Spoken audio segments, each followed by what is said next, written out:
The emergency alert pierced through the quiet research facility like a knife through silence. Dr. Keyleth's crystalline body hummed with distress as she watched the latest scan results flash across her screen. 3 more cubs had died in the past hour, bringing the total to 12.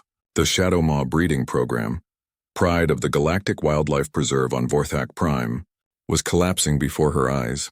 Outside the medical bay, the adult Shadowmaws paced restlessly in their massive enclosures. These creatures stood 8 feet tall at the shoulder, their 6 powerful legs ending in claws that could slice through starship armor. Their midnight black fur shimmered with an oily sheen, and their eyes glowed like twin suns in the darkness. They were the apex predators of 17 different worlds, feared by every species in known space. Yet now they whimpered like lost children, sensing something was terribly wrong with their young. Dr. Keyleth's assistant, a pale blue humanoid named Varen, approached with trembling hands. "The quantum cellular regenerator shows no improvement," he reported. "The molecular reconstruction therapy has failed again. We've tried everything in our medical database." The crystalline doctor's faceted surface dimmed with worry.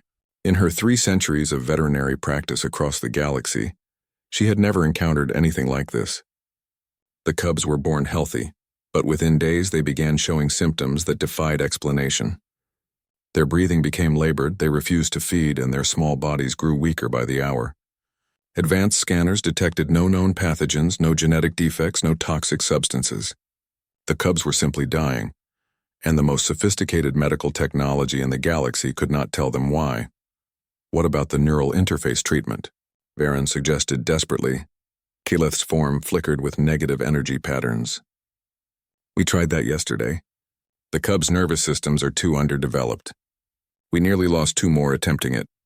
She paused, her thoughts racing through possibilities. "Send a priority transmission across all galactic channels. Request immediate assistance from any specialist who has experience with rapid onset conditions in newborn apex predators." Varen's blue skin paled further. "Doctor, with respect, we are the foremost experts in xenobiology. If we cannot solve this, who can?" The question hung in the air like a death sentence. Keyleth turned back to her screens, watching the vital signs of the remaining 15 cubs fluctuate wildly. Each heartbeat could be their last. The preserve housed the last breeding population of Shadowmaws in the galaxy. If these cubs died, an entire species would face extinction within a generation. Meanwhile, on a small ranch in Montana, Earth, Dr. Rebecca Stone was pulling on her boots for the evening rounds. The old barn creaked in the wind as she checked on a pregnant wolf that had been brought in after a highway accident. Her hands, weathered from years of working with dangerous animals, moved with practiced gentleness as she examined the expectant mother. Rebecca had spent her life working with predators that others feared to approach. Bears, wolves, mountain lions, and even the occasional escaped exotic animal had passed through her care. She had learned her trade not from textbooks but from her grandfather, who had taught her that sometimes the old ways worked better than the new ones. Her clinic was filled with simple tools, stethoscopes, basic surgical instruments, and shelves lined with herbal remedies that had been used for centuries. Her communication device, an old model that barely functioned beyond Earth's atmosphere, suddenly crackled to life. The transmission was weak and filled with static, but the desperation in the alien voice was unmistakable. She listened as the message repeated, describing cubs of an unknown species dying from mysterious symptoms. The sender was requesting help from anyone, anywhere, who might have experience with such cases. Rebecca frowned as she considered the message. She had never worked with alien animals, but death was universal, and so was the drive to protect the young. The symptoms described, breathing problems, feeding difficulties, rapid decline, reminded her of something she had seen before in Earth's predators. Cubs separated too early from their natural environment sometimes developed similar conditions. Without fully understanding why, she found herself composing a reply. Her fingers moved slowly over the unfamiliar galactic communication interface that a traveling merchant had left behind years ago. She explained her background with Earth's apex predators and her experience with traditional healing methods. It seemed impossible that anyone would take her seriously, but something compelled her to try. 3 days later, a sleek transport ship landed in her pasture, sending her chickens into a panic. The craft's elegant curves and shimmering hull were unlike anything she had ever seen, As the door opened with a soft hiss, a tall figure emerged. Varen's blue skin and large dark eyes made him look like something from a dream, but his expression of desperate hope was entirely human. "Dr. Stone," he said in careful English, "we received your transmission. Our cubs are dying. We have tried everything our science can offer. Will you come?" Rebecca looked back at her simple clinic, then at the impossible ship waiting to carry her to the stars. She thought of the wolf in her barn, the upcoming breeding season for the local wildlife, and all the familiar routines of her earthbound life. Then she imagined cubs dying far from home, their parents helpless to save them. "Let me pack my bag," she said. As the transport ship lifted off from Earth, carrying Rebecca toward her destiny among the stars, the Shadowmaw cubs on Vorthak Prime grew weaker. Time was running out, and their only hope lay in the weathered hands of a human woman who still believed that the oldest remedies were sometimes the best ones. The galaxy was about to learn that true wisdom could not be measured in technological advancement alone. The transport ship shuddered as it entered Vorthak Prime's atmosphere, and Rebecca pressed her face to the small porthole to catch her first glimpse of an alien world. Purple mountains stretched toward a green sky, while strange crystalline formations jutted from the landscape like frozen lightning. The Galactic Wildlife Preserve sprawled across a vast valley, its domed enclosures and research facilities gleaming in the light of twin suns. As the ship settled onto the landing pad, Rebecca clutched her worn leather medical bag tighter. Inside were the simple tools that had served her well for 20 years. A basic stethoscope, thermometer, surgical instruments, and dozens of small vials containing herbal extracts and traditional remedies. She felt foolish bringing such primitive equipment to a place where medical scanners could analyze a patient down to the molecular level. The facility's main entrance dilated open like an iris, and Rebecca found herself walking through corridors that pulsed with soft bioluminescent light. Alien staff members stopped their work to stare at her as she passed. She heard whispered conversations in languages she could not understand, but the tone was clear enough. They were wondering what this backward human could possibly offer that their advanced science could not. Dr. Killeth waited in the main medical bay, her crystalline form refracting the ambient light into rainbow patterns.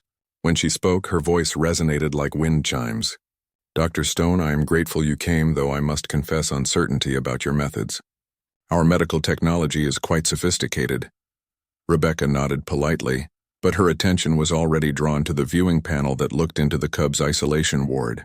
What she saw made her breath catch in her throat. The Shadowmaw cubs were no bigger than house cats, but even in their weakened state, she could see the deadly potential that lay dormant in their small bodies. Their fur was jet black with silver markings, and their 6 tiny legs ended in claws that were already sharp enough to cut flesh. "They're beautiful," Rebecca whispered. And she meant it. Fear was a luxury she had never been able to afford in her line of work. Varen activated the chamber's transparency mode, allowing them to see inside more clearly. 12 cubs lay on temperature-controlled platforms, their breathing shallow and labored. Sophisticated monitoring equipment surrounded each small body, displaying vital signs that fluctuated in alarming patterns. "We have lost 18 already," Dr. Kyleth explained, her crystalline structure dimming with sorrow. "These 12 are all that remain. Our scans show no pathogens, no genetic abnormalities, no toxins. They simply grow weaker each day." Rebecca studied the cubs through the viewing panel, her experienced eye noting details that the machines might miss. "How long from birth to first symptoms?" "Approximately 72 hours, Varen replied, consulting his datapad. "They feed normally at first, then begin refusing nutrition. Respiratory distress follows, then rapid decline." "And the mothers? How are they behaving?" Dr. Killeth's form flickered with confusion. "The mothers? We remove the cubs for proper medical care immediately after birth. Standard protocol for endangered species." Rebecca felt a chill that had nothing to do with the climate-controlled facility. "You separated them from their mothers at birth?" "Of course," Killeth said, sounding puzzled. "Our artificial nutrition systems are far superior to natural feeding. More precise, more controlled. We can monitor every calorie, every nutrient." Rebecca closed her eyes for a moment, remembering cases from Earth where well-meaning humans had made similar decisions with disastrous results. "I need to see the mothers," she said quietly. The adult Shadowmaw enclosure was a marvel of engineering. a vast space that simulated natural hunting grounds from a dozen different worlds. As they approached the observation deck, Rebecca heard a sound that made her heart clench. The deep, mournful calls of grieving mothers. 3 massive female shadow maws paced endlessly along the barrier walls. Each stood 9 feet tall, their muscular forms built for bringing down prey that could crush starships. Their claws carved gouges in the reinforced flooring with each step, and their glowing eyes held an intelligence that was both alien and heartbreakingly familiar. They have been agitated since the cubs became ill, Farron observed. We increased their sedation, but they continue this behavior. Rebecca watched the mother's pace, seeing patterns in their movement that spoke of desperation and loss. One female approached the barrier where Rebecca stood, her massive head tilting as she studied the small human. For a moment, predator and healer regarded each other across species and space. They know, Rebecca said softly. They know their babies are dying. Impossible, Killeth protested. The cubs are in a completely separate facility wing. There is no sensory connection. Rebecca turned to face the crystalline doctor, her expression serious. Dr. Keyleth, I need you to understand something. These are not just animals. They're mothers. And you've taken their children away at the moment when those children needed them most? She opened her medical bag and pulled out her simple stethoscope, the metal warm from years of use. Your scanners can tell you everything about their cellular structure, their brain chemistry, their genetic code. But can they tell you about hope? About the will to live? About the bond between mother and child that exists beyond anything science can measure? Keyleth's form shimmered with uncertainty. You believe the separation is causing the illness? I believe, Rebecca said, that you've disrupted something essential that your technology cannot replicate. On Earth, we learned a long time ago that some things cannot be improved upon, only supported. She looked back at the cubs through the viewing panel, her mind already forming a treatment plan that would horrify the alien medical staff. I need access to the cubs, and I need you to trust me, even if what I suggest seems primitive or dangerous. Farron exchanged glances with Dr. Keyleth. Dr. Stone, these cubs represent the future of their species. If we lose them, then you'll have lost them to the same arrogance that has probably doomed dozens of other species. Rebecca interrupted gently. Sometimes the most advanced thing you can do is step back and let nature take its course. The silence that followed was heavy with decision. Finally, Dr. Keyleth's crystalline form pulsed with resigned determination. What do you need? Rebecca smiled for the first time since arriving on the alien world. First, I need to examine the cubs, not with your scanners, but with my hands. Then I need to know everything about what shadow maws eat in the wild, how they raise their young, and what their natural environment provides that this place doesn't. As the medical bay prepared for an examination that would use techniques older than spaceflight, the cubs grew weaker. But for the first time since the crisis began, there was hope. It came not from advanced technology or sophisticated treatments, but from the simple belief that sometimes the best medicine was the one that remembered what it meant to be truly alive.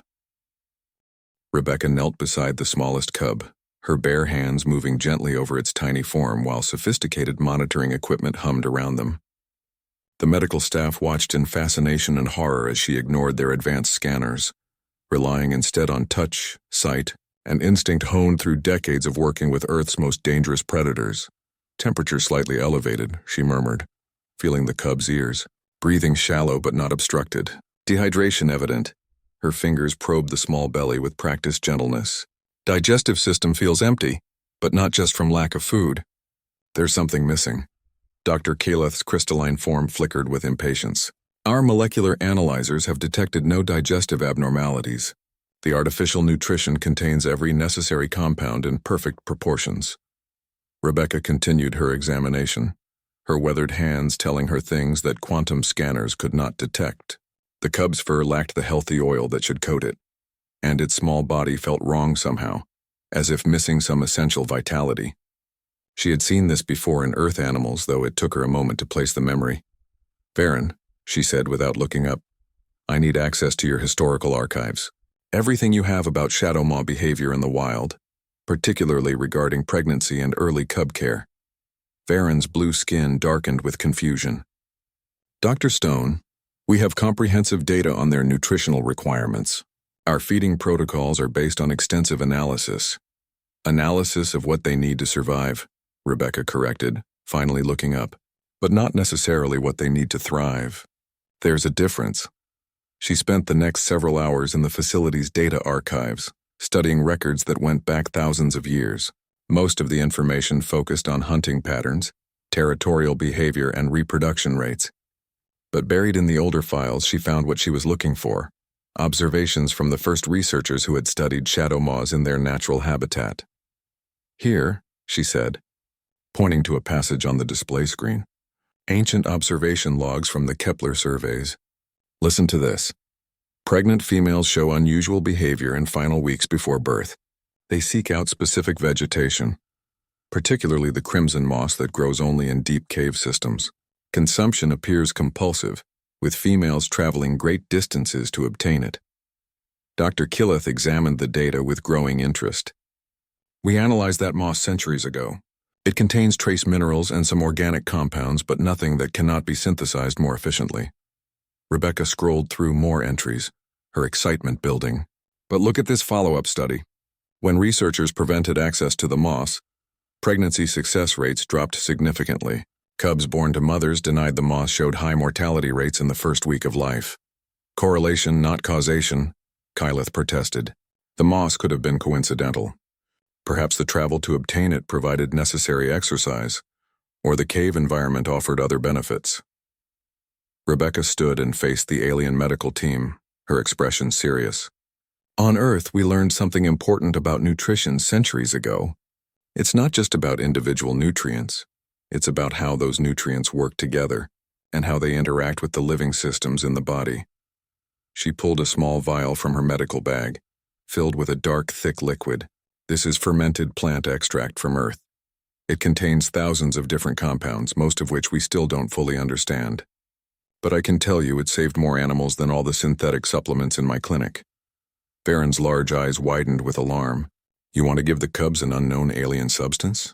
I want to give them what their mothers would have given them, Rebecca replied firmly. The crimson moss wasn't just food, it was medicine. It contained beneficial bacteria, enzymes, and compounds that prepared the mothers' bodies to nourish their young properly. Dr. Killeth's form shimmered with uncertainty. You're suggesting that our artificial nutrition, despite being chemically superior, lacks something essential? Rebecca nodded. Your nutrition feeds the body, but it doesn't feed the living ecosystem inside the body. These cubs aren't just dying from malnutrition. They're dying because their digestive systems never learned how to live, she explained. How Earth animals depended on countless microscopic organisms to help digest food, synthesize vitamins, and maintain immune function. The mother's milk would normally contain these beneficial bacteria, passed down through generations of evolution. But cubs raised on artificial nutrition never received this invisible inheritance. This is primitive thinking, Killeth said, though her tone suggested doubt rather than dismissal. We have eliminated harmful bacteria from our nutrition systems. You suggest we deliberately introduce contamination? Not contamination, Rebecca corrected gently. Symbiosis. The cubs aren't just individuals, they're entire ecosystems. And right now, those ecosystems are dying because they're sterile. She showed them data from her own practice, cases where traditional fermented remedies had cured conditions that modern medicine could not touch. The alien medical staff listened with growing amazement as she described the complex relationships between host organisms and their microbial partners. I want to try something, Rebecca said finally. Let me prepare a treatment based on what the mothers would have provided naturally. Not to replace your medical care, but to give these cubs what evolution intended them to have. The medical bay fell silent, except for the soft hum of life support systems. The cubs were growing weaker by the hour, and conventional treatment had failed completely. Yet the idea of trusting ancient biological processes over advanced technology seemed almost heretical. Dr. Killeth was the first to speak. What would this treatment involve? Rebecca outlined her plan. Fermented plant extracts to introduce beneficial bacteria, mineral supplements derived from local vegetation, similar to the crimson moss, and most controversially, brief periods of contact with the mothers to allow natural bonding and nursing behaviors. Absolutely not, Varen protested. The mothers are too dangerous. The cubs are too weak for handling. The mothers know their babies are dying, Rebecca said quietly. They're not going to hurt them. And the cubs need more than just nutrition. They need to know they're loved. It was a concept that had no place in their medical protocols, yet somehow it resonated with truth. Love is medicine, hope is healing. The bond between parent and child is essential as oxygen or water. After hours of debate, Dr. Keyleth made the decision that would either save the cubs or end her career. We will try your treatment on the weakest cub first. If there is improvement, we will consider expanding it. Rebecca nodded, already reaching for her supplies. She had brought tools and knowledge from a world where healing was as much art as science, where the oldest remedies were often the most profound. Now she would discover whether ancient wisdom could triumph over modern technology, whether life itself was more complex and wonderful than any scanner could detect. The fate of an entire species rested in the hands of a human woman who still believed that sometimes the best medicine was the one that remembered how to trust in the wisdom of millions of years of evolution. The smallest cub lay motionless on the treatment platform, its breathing so shallow that the monitoring equipment could barely detect it. Rebecca had chosen this one not because she was confident it would survive, but because it was already so close to death that any change would be immediately apparent. If her treatment was going to work, they would know within hours. She worked quietly in the sterile medical bay, preparing her remedies with tools that seemed ancient compared to the gleaming equipment around her. A simple mortar and pestle, glass vials, and measuring spoons that had been in her family for generations. The alien medical staff watched in fascination as she ground local plant materials, mixing them with fermented extracts she had brought from Earth. The base culture comes from milk of Earth predators, she explained as she worked. Big cats, wolves, bears, animals whose digestive systems share some similarities with shadow moths. I've modified it with minerals from your archive samples of the crimson moss. Dr. Keyleth's crystalline form pulsed with nervous energy. You understand that if this fails, we will have hastened the cub's death? Rebecca looked up from her preparations, her eyes calm despite the weight of responsibility. Dr. Keyleth, this cub is already dying. Your scans show organ failure beginning. We're not hastening anything. We're trying to prevent it. She drew the prepared mixture into a small feeding tube, the liquid dark and thick with living cultures. The smell was earthy, organic, completely different from the sterile nutrition the cubs had been receiving. Varen wrinkled his nose in distaste. It appears contaminated, he observed. It's alive, Rebecca corrected. That's the point. She approached the tiny cub with infinite gentleness, her movements slow and deliberate. The little creature's eyes were closed, its small chest rising and falling in irregular patterns. Rebecca placed one hand on its side, feeling the fragile heartbeat beneath her palm. Hello, little one, she whispered. I know you're tired. I know everything hurts, but I'm going to try to help you remember how to live. She administered the first dose through the feeding tube, a small amount that would introduce the beneficial bacteria without overwhelming the cub's weakened system. The monitoring equipment immediately began showing changes, not improvements but fluctuations that made the alien staff nervous. Heart rate increasing, Varen announced, his voice tight with worry. Digestive system showing unusual activity. That's normal, Rebecca said calmly. The gut is waking up. It's been asleep since birth. Over the next hour, the changes became more pronounced. The cub's small body seemed to be fighting something, its vital signs swinging between improvement and decline. Dr. Keyleth watched the readouts with growing alarm. Perhaps we should stop, she suggested. The stress on its system. Trust the process, Rebecca said firmly. This is what we call a healing crisis. Things often get worse before they get better. It was a concept foreign to alien medicine, where treatments were expected to show immediate, linear improvement. The idea that healing might involve apparent setbacks, that the body might need to struggle before it could recover, challenged everything they understood about medical intervention. As the second hour passed, something remarkable began to happen. The cub's breathing, while still labored, became more regular.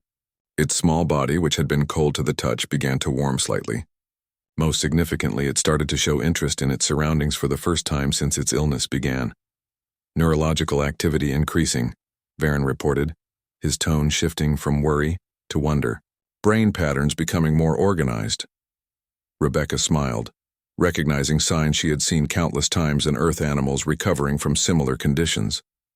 It's starting to feel hungry. Really hungry, not just the mechanical need for calories. She prepared a second dose, this one slightly larger, and containing additional nutrients that the developing gut bacteria would need to establish themselves. The cub took this feeding more actively, its small body showing the first stirrings of real vitality. By the 4th hour, the transformation was undeniable. The cub's eyes opened for the first time in days, focusing on Rebecca's face with intelligence that had been absent before. When she offered her finger, the tiny creature attempted to grasp it with claws that suddenly seemed stronger. Impossible, Dr. Keyleth breathed, her crystalline form brightening with amazement. The cellular regeneration rates are exceeding anything we've ever recorded. Rebecca continued her vigil, monitoring the cub's progress with simple tools and experienced intuition. She watched for signs that the treatment was taking hold. Improved color in the gums, stronger reflexes, and most importantly, the return of natural behaviors that indicated the cub was truly healing, rather than just responding to medication. The other cubs, Varen said suddenly. If this works one at a time, Rebecca cautioned. Each one will need individual treatment. What works for this little fighter might need adjustment for the others. As the hours passed, the improvement continued. The cub began moving more actively, attempting to stand on its 6 small legs. When Rebecca offered it a small amount of modified milk formula containing the same beneficial cultures, it fed eagerly for the first time since its illness began. The alien medical staff gathered around the treatment platform, their sophisticated instruments confirming what their eyes could already see. The smallest, weakest cub was not just surviving, it was thriving. Every biological marker showed improvement, every system showed signs of renewed function. Dr. Stone, Dr. Keyleth said quietly, I owe you an apology.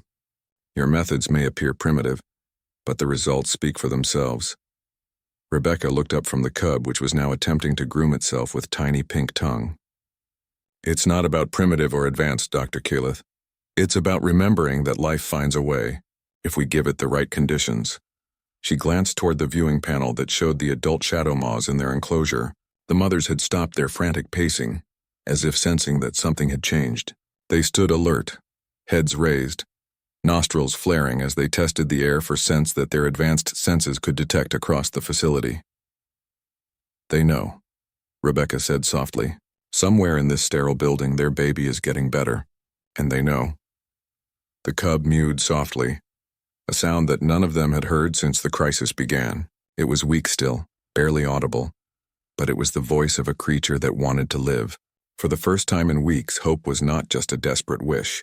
It was a living, breathing reality no bigger than a house cat but carrying the future of an entire species in its tiny, beating heart. The treatment was working, but this was only the beginning. 11 more cubs waited for healing, and each one would test Rebecca's knowledge and skill. The real challenge was yet to come. 3 days after the first cub's miraculous recovery, the medical bay had transformed into something that resembled Rebecca's Earth clinic more than an advanced alien research facility. Simple glass containers lined the counters, filled with fermenting plant extracts and bacterial cultures. The sterile smell of antiseptic had been replaced by the earthy living scent of traditional remedies.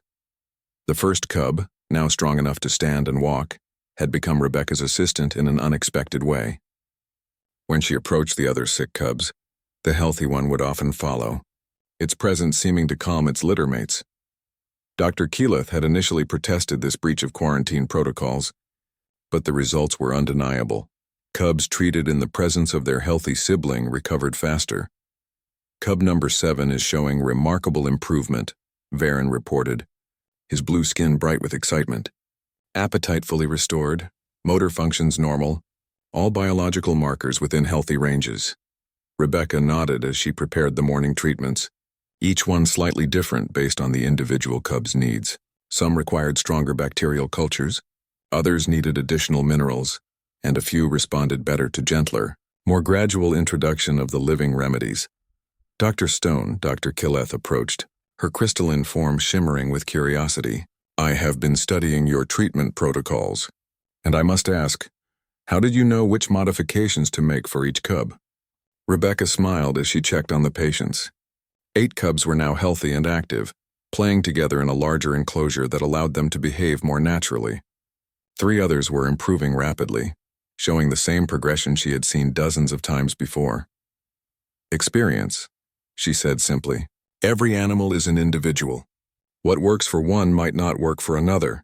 You learn to read the signs, to listen to what their bodies are telling you. She pointed to one of the recovering cubs, slightly larger than the others. This one needed extra minerals because his growth rate is higher. That one over there required gentler treatment because her digestive system was more sensitive. It's not something you can program into a computer. It's about understanding each patient as a unique living being. The alien medical staff had been documenting everything, trying to understand not just what Rebecca was doing, but how she knew to do it.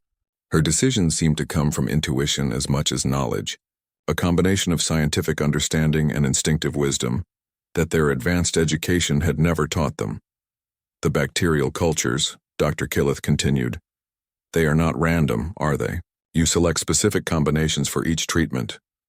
Rebecca nodded, cleaning her hands in a simple wash basin, rather than using the sonic sterilization unit. Each cub's condition tells me what kind of help their system needs. Some need cultures that focus on nutrient absorption. Others need bacteria that boost immune function. A few need microorganisms that help with stress response. As if to demonstrate her point, she approached the last severely ill cub, her hands moving gently over its small form. This little one has been the most challenging. His system is fighting the treatment, rejecting the beneficial bacteria. She had been working with this cub for 2 days, trying different combinations and approaches. Unlike the others, he seemed to get worse when given the standard treatment, his small body rejecting the foreign microorganisms despite their beneficial nature. I think he needs something closer to what his own mother would provide, Rebecca mused. The problem is we don't have access to Shadowmaw milk. Dr. Killeth's form brightened suddenly. But we do have access to the mothers themselves. The suggestion hung in the air like an impossible dream. Since the cub's birth, the mothers had been kept completely separate from their offspring. Standard protocol for endangered species breeding programs. The idea of allowing direct contact between the massive predators and their fragile young seemed dangerous beyond consideration. Absolutely not, Varen protested immediately. The risk is too great. Those mothers could accidentally harm the cubs simply by being too enthusiastic. Rebecca looked through the viewing panel toward the adult enclosure. The 3 female Shadowmaws were still alert, still aware that something had changed. Their pacing had become less frantic as more cubs recovered, but they remained focused on the medical facility, as if they could sense their children's progress. They're not wild animals, Rebecca said quietly. They're mothers. And right now they know their babies are getting better without them. That has to be causing them incredible stress. She turned to face the medical team, her expression serious. I've worked with Earth's most dangerous predators. Bears, wolves, big cats, animals that could kill me without effort. But I've never been hurt by a mother caring for her young, because that instinct is protective, not aggressive. Dr. Killeth considered the proposal, her crystalline structure flickering with uncertainty. The liability would be enormous. If something went wrong, something is already going wrong, Rebecca pointed out. This cub is rejecting our treatment. We can keep him alive with artificial support, but he's not truly healing. He needs something we can't synthesize. The debate continued for hours, with safety protocols and risk assessments weighed against the desperate need to save the last struggling cub. Finally, Rebecca made a suggestion that surprised everyone. What if I go in with the mothers first? Let them get used to my scent, my presence. If they accept me, then we know they're in a protective, not aggressive state. The idea terrified the alien staff, but Rebecca's calm confidence was persuasive. She had spent her life earning the trust of dangerous animals, and she was willing to bet her life that maternal instinct would override predatory behavior.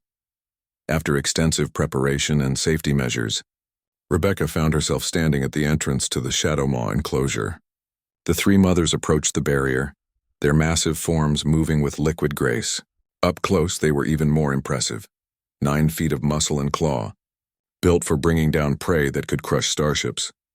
The first mother, the largest of the 3, extended her enormous head toward Rebecca. For a moment, predator and healer regarded each other across the vast differences of species and evolution. Then the Shadowmaw did something that made the watching medical staff gasp in amazement. She lowered her head in a gesture of submission, acknowledging Rebecca as someone who had helped her young. The other mothers followed suit, their massive forms bowing to the small human who had succeeded where their advanced civilization had failed. Rebecca slowly raised her hand and placed it on the great creature's head. The fur was softer than it looked, warm and living beneath her palm. The shadow maw rumbled softly, a sound of gratitude that needed no translation. "They understand," Rebecca whispered into her communication device. "They know I'm trying to save their babies." The breakthrough came when the mothers were allowed supervised visits with their cubs. The reunion was careful, controlled, but profoundly moving. The massive predators became incredibly gentle, using their great claws to carefully groom their tiny offspring. And when the struggling cub finally nursed from his mother for the first time, receiving the exact combination of nutrients and beneficial bacteria that his system needed, his recovery was swift and complete. Within a week, all 12 surviving cubs were healthy, active, and thriving. The medical bay buzzed with excitement as the alien staff documented recovery rates that exceeded anything in their medical literature. But for Rebecca, the greatest reward was simply watching the cubs play together, their small bodies strong and vital, their futures secure.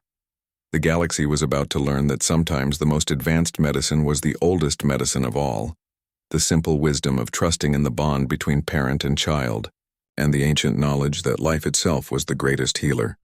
6 months later, Rebecca stood in the observation deck watching 12 healthy shadowmaw cubs explore their expanded habitat.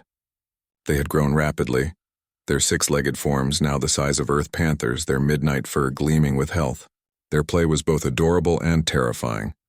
Mock hunts that involved leaping 20 feet through the air and wrestling matches that would have crushed any normal creature.